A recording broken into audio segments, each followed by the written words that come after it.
How's it going, nerds? Welcome back to another building guide. These are going to be my best tips and tricks for entrances. Hopefully this helps you spice up those bases that you've got going or give you an idea of where to start. Without further ado, let's go ahead and jump in. So here for your starter base home, this is basically what I have going on. It is a simple 1x1, combat by 2, a 1x1. I like using half floors because depending on where you are going to build, out in the backyard, chances are you're not going to have a level ground, not like on top of the brawny bin.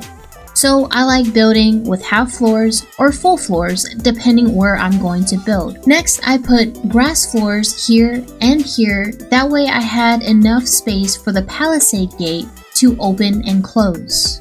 Your half stairs here, and I end up using the windowed sturdy walls. If you can see here on top, I just repeated what I did on the bottom and used the half stem walls. Put your palisade gates here in the middle, 2 grass floors, and on top you're going to use the clover peaked roof. You close them up with the stem valleys, put up some half stem walls, and the clover quarter roofs. Here I use the quarter triangle walls, mostly because I feel like I wanted this space to be as open as I wanted it to be. This is going to be a great start to a starter base. This will be a good size base to where you can fit all the basic necessities that you need to get started in the game. Next is the mid-size base. Now I built this entrance with every intention for it to have a basement. This one is going to be a little bit more in depth, so I hope that you can follow along. For here, I started out with the full mushroom stairs. Then I used the stem half floors, full mushroom stairs. What I ended up doing was I built out by 2 and used these mushroom curved doors. Once you use the mushroom curved doors, you just come out straight by one wall here, and then the curved window walls in the front. I did wheat stem, mushroom, so that is the pattern that I ended up using. On top, we have the half stem walls yet again. And at the very tippy top, we have the feather roofs. About mid-game, I do like incorporating the mushroom. So if mushrooms are a little bit too expensive or you don't have the oven yet, you can replace these materials with the starter base materials here. If you notice, you cannot see through these stairs. The reason being is because I put the feather roofs on the opposite side. Now you can use this space for whatever you like. Like I said, this is going to be a basement floor if I was to finish this base. Next is one of the things that I absolutely loved about this newest update. They gave us quarter walls and quarter floors. Using the quarter triangle walls, I was able to create a very clean looking railing that goes all the way up, and I don't have to worry about these half floors leaving a gap. So personally, I absolutely enjoy them. Over here in the middle, what I ended up doing was I went out diagonally from this wall to these walls, built all the way up with stem walls, and I came out by a triangle floor and used the triangle scaffolding going all the way down. That way it gives it a little bit more texture.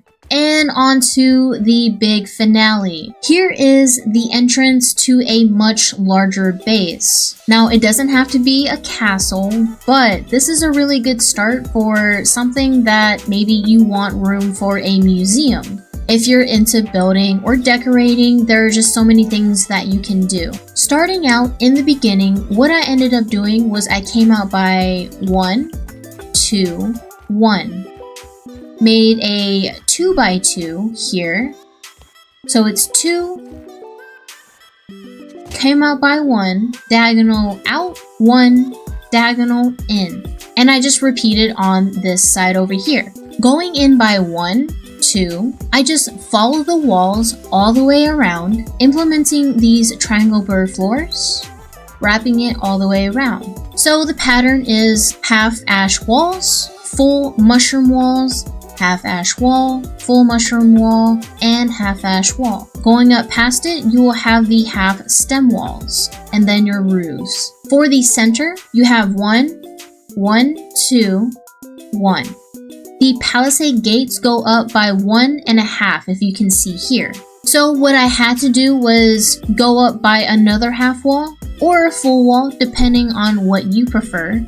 So I just used the half stem walls. On this level, what I ended up doing was on top of the half stem walls, I created floors. And from this line over here, I was able to create a straight line through, and I created this awning here.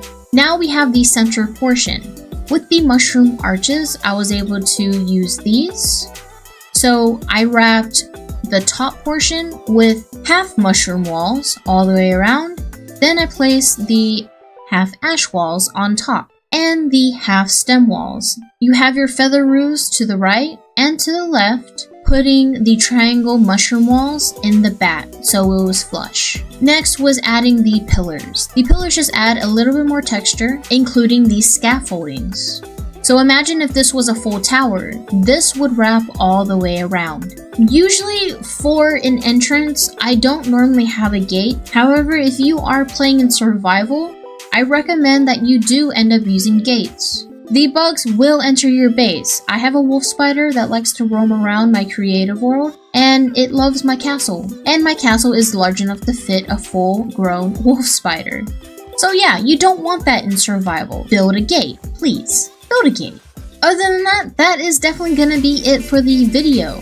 Thank you so much for clicking on this video and taking the time to watch it. If you guys end up enjoying this or you found it helpful in any way, please leave it a like. It helps out tremendously. And if you want to see more videos such as this, consider subscribing. And if you are interested in watching me finish these bases, leave a comment down below. That way I can give you a rough outline of what you can do for these bases. Other than that, I will see you guys in the next video.